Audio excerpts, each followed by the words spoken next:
آپ بسم اللہ کریں, آپ میزبان ہیں جی. پھر بسم اللہ الرحمن الرحیم.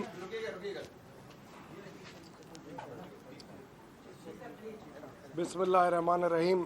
آپ سب کا شکریہ ادا کرتا ہوں اور خاص طور پہ حضرت مولانا صاحب کا بھی شکریہ ادا کرتا ہوں, ان کی باقی اکابرین کا, اور اپنے جو ہمارے اکابرین ہیں ان کا بھی شکریہ ادا کرتا ہوں. السلام علیکم.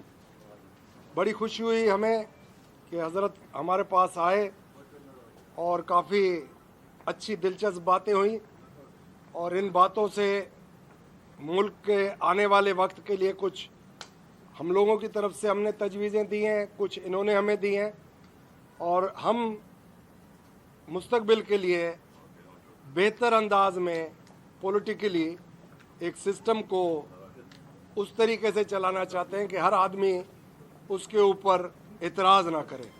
تو اس کے لیے ہم آپ کا بھی شکریہ ادا کرتے ہیں اور حضرت کا بھی شکریہ ادا کرتے ہیں اور اپنی ٹیم کا بھی کہ ان نے سب نے ٹائم اپنا ادھر قیمتی دیا, ان کی بڑی مہربانی. بسم اللہ الرحمن الرحیم.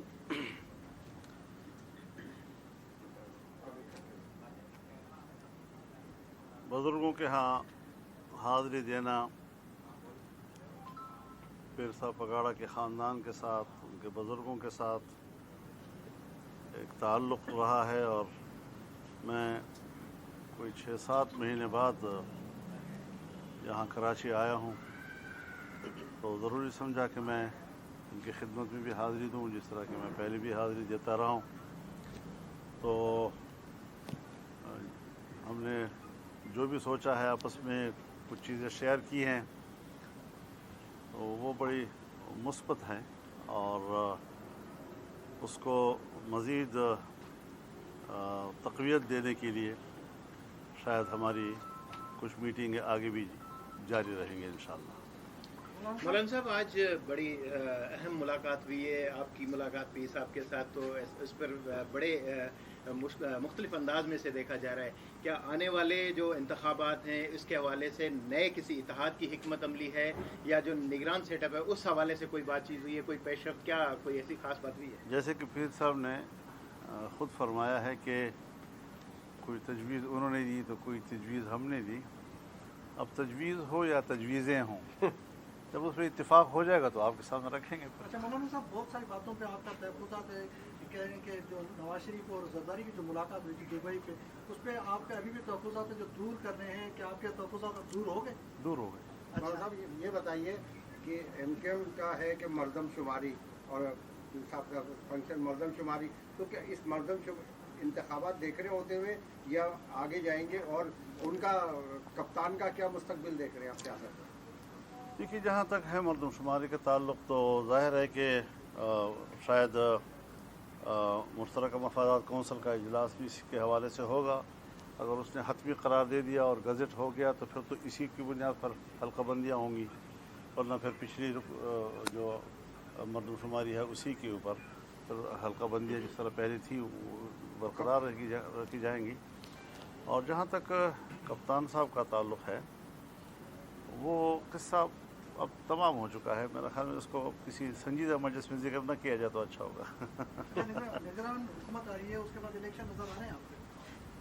تو نگران حکومت بنتی ہی اسی لیے ہے کہ اس نے الیکشن کرانے ہیں. قریب نظر آ رہے ہیں, دور نظر آ رہے ہیں؟ میرے خیال تو قریب ہی نظر آ رہے ہیں, الیکشن قریب نظر آ رہے قریب نظر آ رہے ہیں. لیکن یہ ہے کہ اب ہم نے تو اپنے وقت پہ چھوڑ دینا ہے, اور اسمبلی تحلیل ہو جائے گی, لیکن اس کے بعد نگران حکومت ہوگی. اب نگران حکومت نے پھر اپنے حوالے سے سوچنا ہوگا کہ وہ الیکشن کے حوالے سے کتنا مطمئن ہیں, انہیں کوئی ٹائم چاہیے نہیں چاہیے, یہ پھر ان کا معاملہ ہے, ہمارا اس سے کوئی تعلق نہیں. ہم تو الیکشن میں اتریں گے انشاءاللہ. آپ کی جماعت آئندہ مستقبل میں کیا پیپلز پارٹی یا مسلم نور سے کسی سے الاف کرے گی, کسی کے ساتھ مل کے الیکشن لڑے گی؟ سردست تو ہمارا اصولی فیصلہ جو پارٹی کا ہے وہ یہی ہے کہ ہم ہر حلقے پہ کینڈیڈیٹ لائیں گے, لیکن ہمارے جو ذیلی تنظیمیں ہیں اضلاع کی سطح پہ, وہ لوکل لیول کی ایڈجسٹمنٹ کر سکیں گی جہاں ان کو کوئی فائدہ نظر آئے گا انشاءاللہ. مولانا صاحب, آپ نے مہنگائی مارچ کیا تھا, اب اتنی مہنگائی ہو رہی ہے تو کیا ابھی آپ کوئی مارچ کرنے کا ارادہ ہے عوام مہنگائی کی؟ بہت اچھا سوال آپ نے کیا ہے, اور یہ اچھا ہے کہ آپ نے اس کا ذکر کر لیا ہے.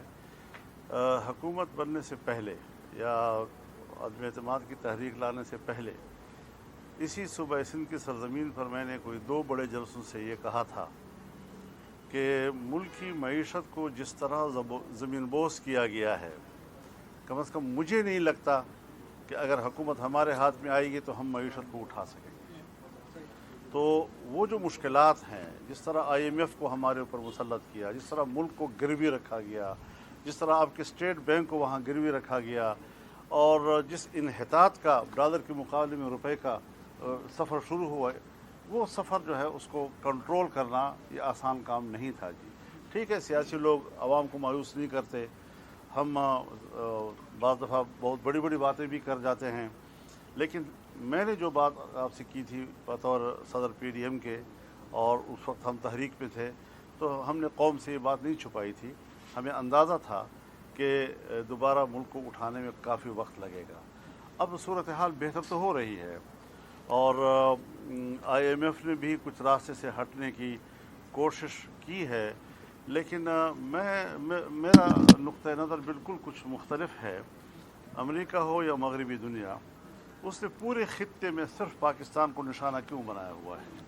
इसीलिए बनाया है कि हमने CPEC मनसूबे की सूरत में चाइना के साथ क़ुर्ब इख्तियार किया है, और चाइना के करीब होने पर आज अमेरिका और मगरबी दुनिया सिर्फ पाकिस्तान को ब्लैकमेल कर रहे हैं ताकि यहाँ पर चीन की जो सरमायाकारी है उसका रास्ता रोका जा सके। हमने जब इस तरफ कदम उठाए तो IMF को फ्रंट मैन के तौर पर ड्यूटी दी गई कि पाकिस्तान को आपने टाइट रखना है, उसकी मुश्किलात। तो अभी तक हम उन चीज़ों से उलझे हुए हैं और लड़ रहे हैं, उन तमाम सूरत हाल से बड़ी हिकमत के साथ हम जा रहे हैं। लेकिन ये बात वाज़ेह है कि तरक्की वाली पटड़ी पर अब आप देख रहे हैं, एक साल में मैं अगर महंगाई के मौजू पे से हट कर बात करूँगा तो मुल्क के अंदर मेगा प्रोजेक्ट्स दोबारा शुरू हो गए, मंसूबे हो, गरीब लोग मजदूरी के लिए उनको कुछ मिल गया है। अगर आपके जेब में 5 रुपये थे और कीमत भी 5 रुपये थी और आज 15 और 20 रुपये हो गई है, तो 15-20 रुपये आपकी जेब में तो होना चाहिए ना, तब आप कुछ ख़रीद सकेंगे जी। तो गरीब आदमी के लिए वो मौक़े बनाना कि जहाँ पर वो कुछ कमा सके, कुछ अपने घर के लिए कुछ कर सके, तो वो मौक़े एक मुतबादल रास्ता था जो हमने इस पर पेशरफ्त की है, और मुल्क भर में उसके लिए बड़े मेगा प्रोजेक्ट्स जो है उसका आगाज़ कर दिया गया है। तो ये वो चीज़ें हैं जो बैनुल अक़वामी सतह पर पाकिस्तान को ब्लैकमेल किया जा रहा है। IMF ने एक फ्रंट मैन का किरदार अदा किया है, लेकिन बहरहाल हुकूमत ने बड़ी हिकमत के साथ उनके साथ कुछ मामलात कर लिए हैं। बाज़ दफ़ा कभी आपको थोड़े से नुकसान के साथ भी फ़ैसले करने होते हैं ताकि रास्ते खुल जाए, और उसके बाद अब हमारा जो ज़र मुबादला के ज़ख़ायर हैं वो तकरीबन दुगने तो हो गए हैं। जहाँ इमरान खान साहब ने 3.5 अरब पे छोड़ा था, वो कम से कम 10 अरब 9 अरब पे पहुँच गए हैं, और अब मज़ीद बढ़ेंगे इस हवाले से। GDA से कोई सीट एडजस्टमेंट होगी अगर सिंध पे या पूरे मुल्क में? और क्या नवाज शरीफ को आपने क्या मशवरा दिया इलेक्शन से पहले आने का या ना आने का? वो भी आपके तादी और आपके करीबी। इलेक्शन पहले आने का क्या मतलब?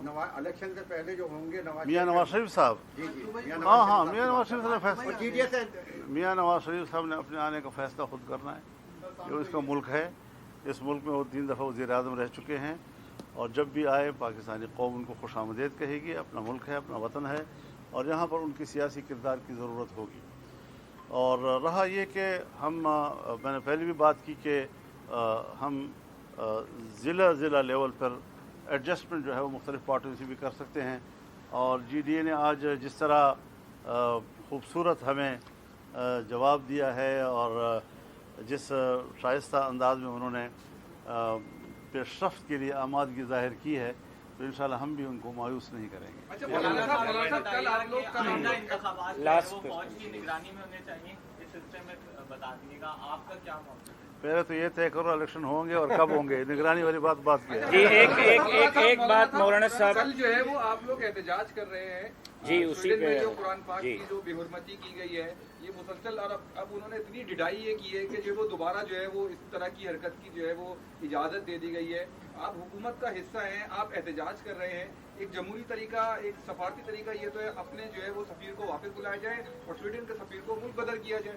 पाकिस्तान एक इनिशिएटिव ले रहा है। एक मुल्क हम ये भी कर सकते हैं कि हम इनिशिएटिव लें और ख़ुद अपना सफ़ीर वहाँ से बुला लें या इनका सफ़ीर वापस कर दें, लेकिन OIC लेवल पर तमाम को आमादा करना कि पूरा आलमी इस्लाम वहाँ से अपने सफ़रा बुला ले वापस, तो इस पर काम हो रहा है। कल के मुजाहरे के लिए पूरी कौम को हम आज की एक सेकंड मौलाना साहब अगर इजाज़त दें और साईं अगर आपके जी, जो स्वीडन में कुरान मजीद की बेहुरमती की गई है, गुस्ताखी की गई है, इस हवाले से जमीयत उलमा इस्लाम ने कल पूरे मुल्क में मुजाहिरों का ऐलान किया है और बिलखुसूस कराची में कल शाम 4 बजे प्रेस क्लब के बाहर बहुत बड़ा मुजाहिरा होगा स्वीडन हुकूमत के ख़िलाफ़। और हुर्मत कुरान के हवाले से मैं फ़ायदा उठाते हुए बड़ी माजरत के साथ हज़रत मौलाना फजलुर रहमान साहब और हज़रत पीर साईं की इजाज़त से मीडिया के ज़रिए पूरी कौम को अपील करता हूँ और दरख्वास्त करता हूँ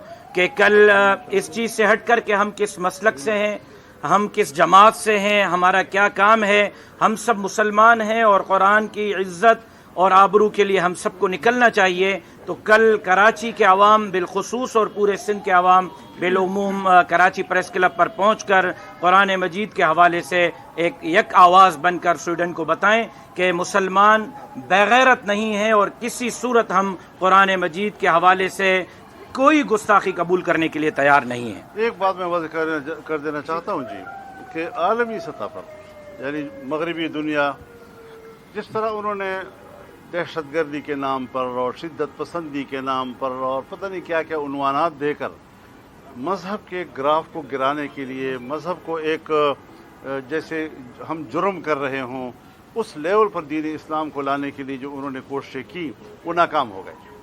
हमने सियासी हिकमत अमली के साथ उनको नाकाम बनाया।